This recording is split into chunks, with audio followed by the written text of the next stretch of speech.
Hello guys, and welcome to this Raid Shadow Legends video. Today I am doing a account takeover. This is my first account takeover I've done, really, after I started YouTube and stuff. So, I made a team that does stage 24 dragon in about 2 minutes to 20 or something, and I improved to stage 25 as well. His old team had best times around this, maybe 3 minutes. But those team used Duchess and Sifi, and I'm not sure they used decreased defense on the waves. So I think yeah, it's a lot more RNG based on, well, it probably took a lot more time than his best time. Anyways, this is the fastest team I made. This Archmage is not booked, and Madame does not really have masteries, Grim does not have masteries, no masteries, no masteries. Seer is not insane build, so we need a decreased defense to land on, especially, let me see, what's the name again? This girl here. Because she has insane defense. Okay, landing, then we will probably win. Boom. And I need to take 2 turns like this because Archmage is not booked, and therefore he needs to use his increased speed right away to be able to come back to it now. So this should be boom, yeah.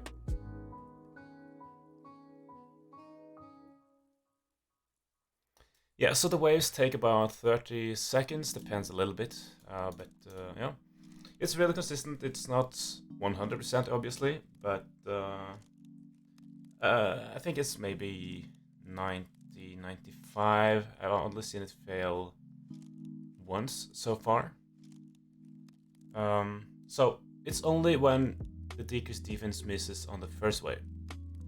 If it misses on the second wave, then there's usually just one enemy alive, then I'll able to kill it anyways.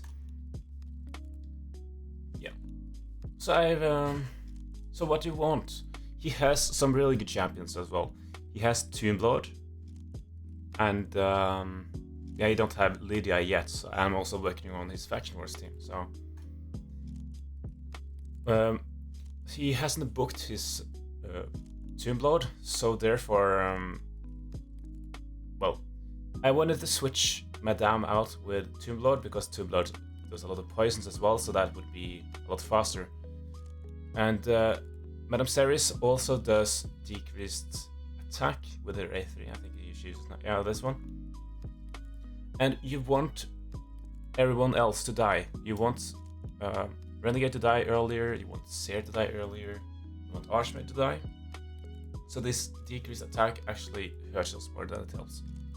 And Madame, at the start of every round, she puts up a shield on herself, so her animations is pretty slow as well. So not optimal.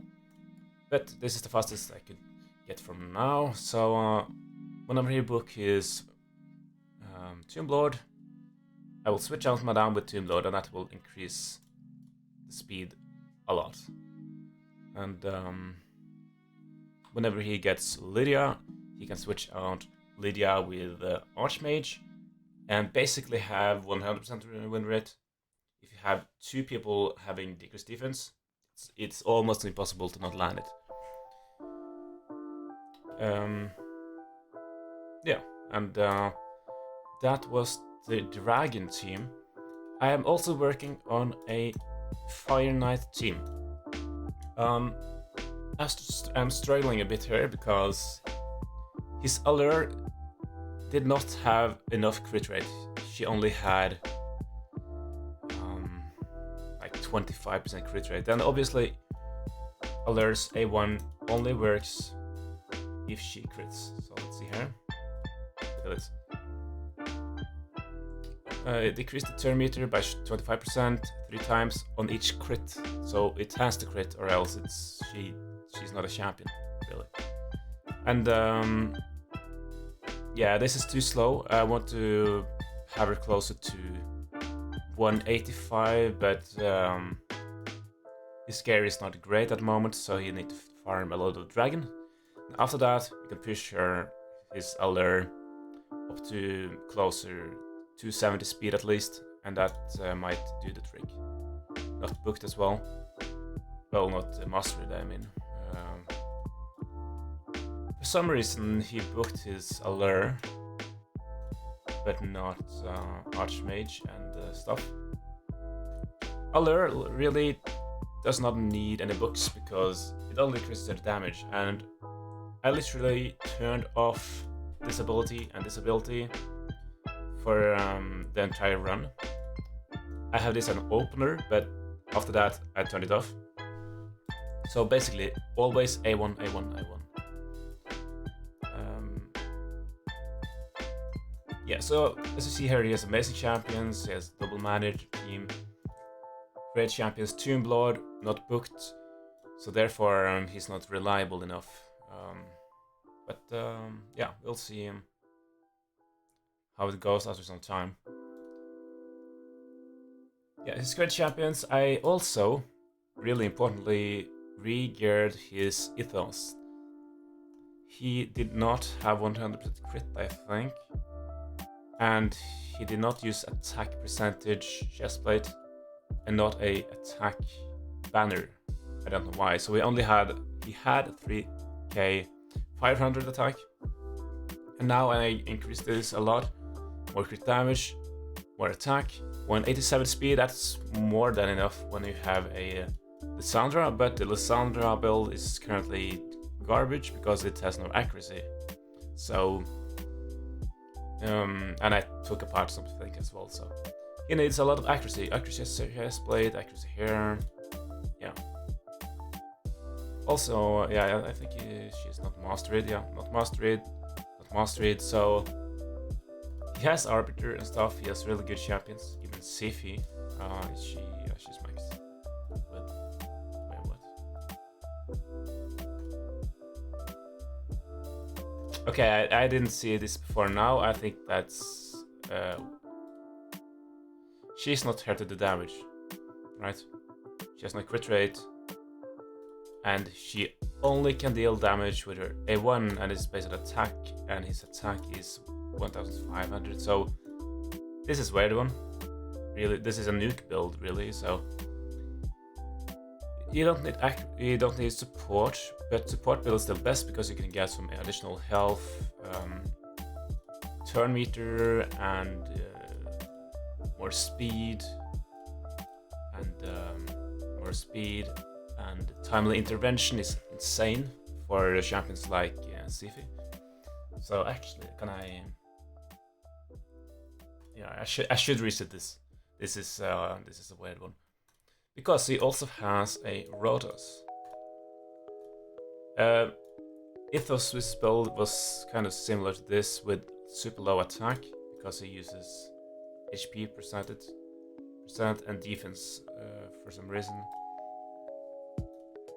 I mean, health does help him with damage, but normally you still won't attack because that scales better.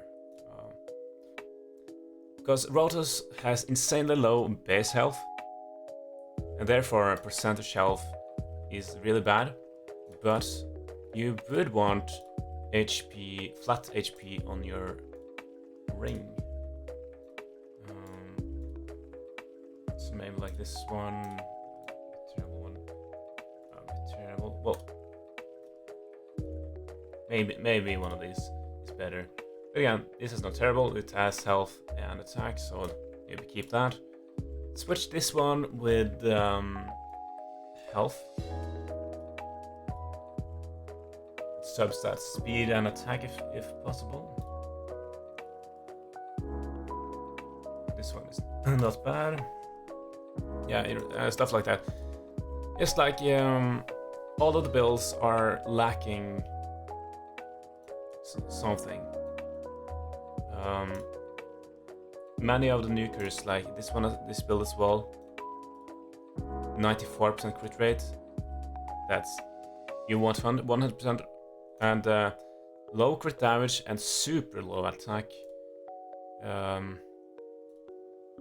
Almost full Savage Gear, but no, not really, and not completely full this one. But again, it's only a level 5 crit damage glow, and therefore you can basically use a crit rate instead. It makes it a lot easier to build if you don't have any crit damage. 6-star crit damage gloves. Resistance for some reason. Good attack there, that's good. Speed is good. Yeah.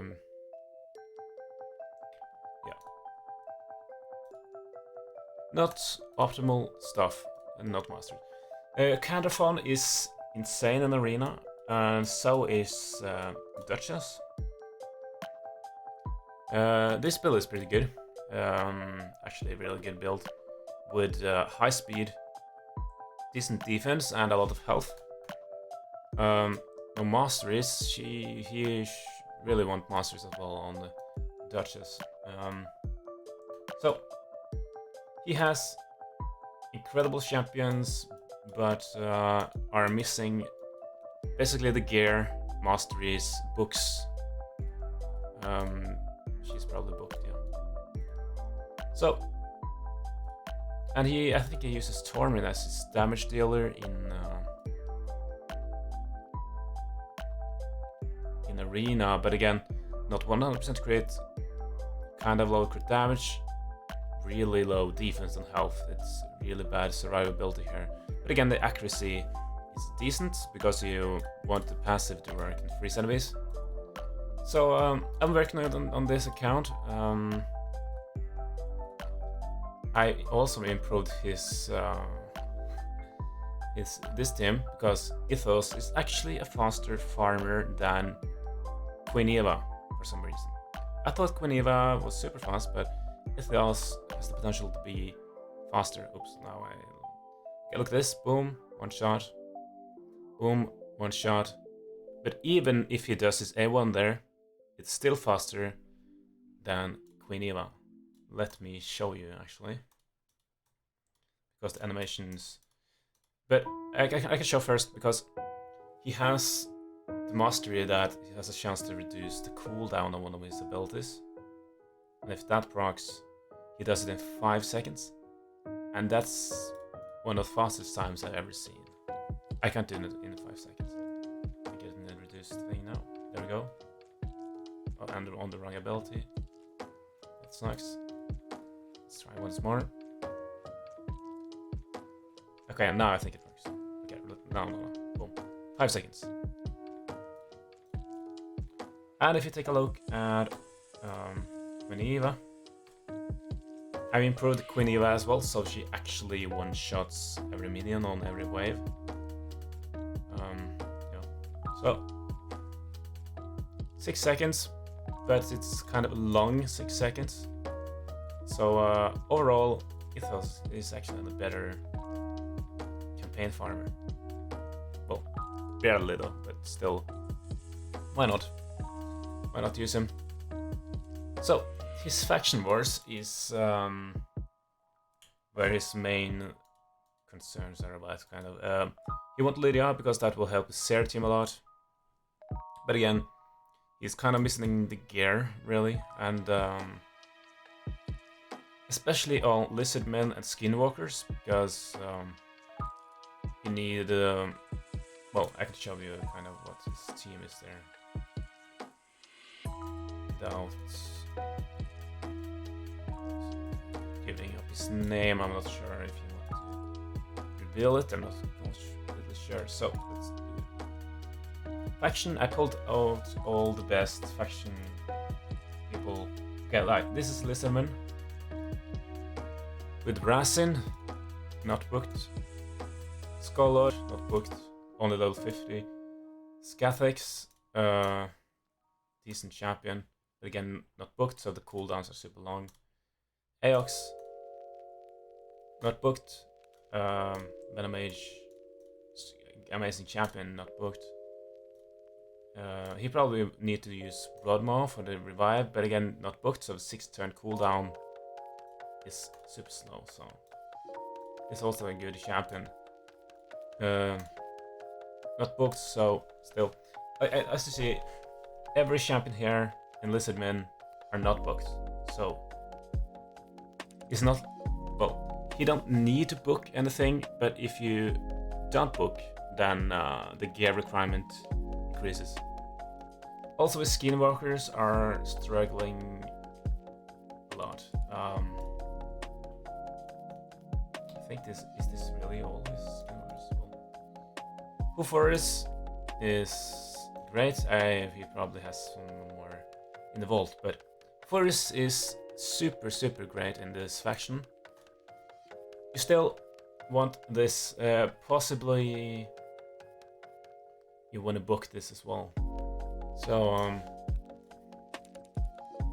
yeah, Brachus, yeah, he only has kind of single target damage dealers in the skinwalkers, so that's again one place he will struggle a lot. But if he has Hooforus, build him with the proper regen stats, then he can just revive people over and over on speed.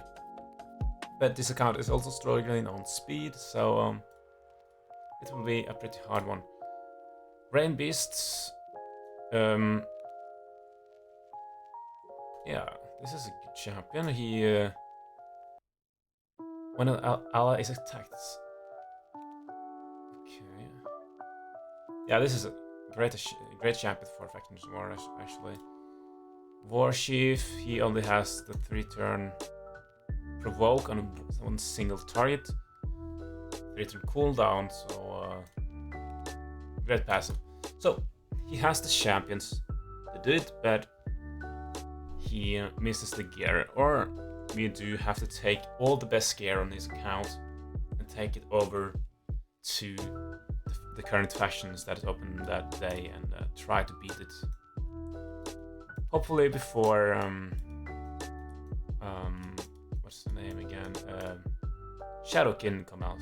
But again, his Shadowkin champions are actually really good. Ninja with AoE freeze and a Hailburn, crazy good. Lady Kimi, amazing. Genshin with AoE decreased defense, but again not booked here. Turagi, so again, he will do great in the Shadowkin whenever that comes out.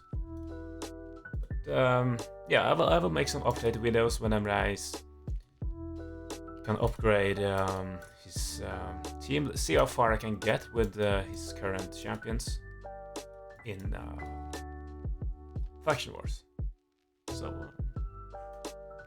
So what I would recommend everyone is to farm Dragon 24 or 25 until you have a lot of speed gear on your account, so that you can basically get every champion in the Faction War team to at least 200 speed, because you want to go 2 turns to the enemy's 1 turn in Faction Wars. That often makes a humongous difference. And if you can farm Faction Wars as well. 25, stage 25 is a lot easier than stage 24, for example, if you have a Lair. And you need a Lair, but again, it's really hard to farm Fire Knight if your Lair is not fast enough. So again, as I said earlier, you want your Lair to be at 285 speed if possible, and decent accuracy with 100% crit rate. Obviously, that's really important. And I can't do that now without taking gear from his Dragon team and Clandos team. So we'll see how things work out in the future. He'll farm a lot of Dragon, and yeah, I think that will push this account forward by a mile. I think his fastest champion is actually Duchess with 287 speed. Obviously, that's not his fastest gear, because he uses all this fastest gear is spread around the account to make other teams work. So yeah, farming Dragon would be insane for this account. So yeah, he has the champions to do everything in the game. He can potentially compete in high-end arena as well. With Sifi, Rotos, Lady Kimi, Tormin, Cardinal. Yeah, pretty good stuff. Kinda fun in defense, Duchess, Lissandra if you want speed teams, things like that. Amazing champions, but missing the gear a little bit. So yeah, I will come back to this team and see how long it takes for him to get some proper gear, so he can easily do Fire Knight and they probably get a faster Dragon team, because still 2 minutes is not 2 minutes 20 seconds is not fast still. So but whenever he books his Tombload, I guess the time will go down at least 30 seconds. And whenever you get Lydia, time, well, the consistency will go up to the roof, and the time might be maybe the same, but yeah. But for that, because now he's barely one-shotting the waves, so if you switch out Archmage, you lose one buff, I think. Well, not necessarily actually if you use Seer A2 first. So yeah, I think Lydia will make this team 100% win rate, and about 1 minute 50 seconds on average. That would be great. Anyways, thank you guys for watching this video, and if you are interested in any account takeover, then yeah, leave a comment, or yeah, I think that's the best way to contact me or something. So yeah, and I'll see you guys in the next video. I'm probably not gonna do any more videos on this in the next week, but after that we'll see. Okay, this was a fast way. It was 27 or 28 seconds on the first 2 waves. That is really a good time on the waves, actually. So as you see, look at this AoE now, because you want Archmage to die. You want Renegade and Seer to die, because they only make the team slower here. So if you have Poisoner in Eurogrim, and you have a Poisoner in what the hell is his name again? Poisoner in Tombload, then the poison dies insanely fast. So yeah, thank you guys for watching. See you guys in the next one. Goodbye.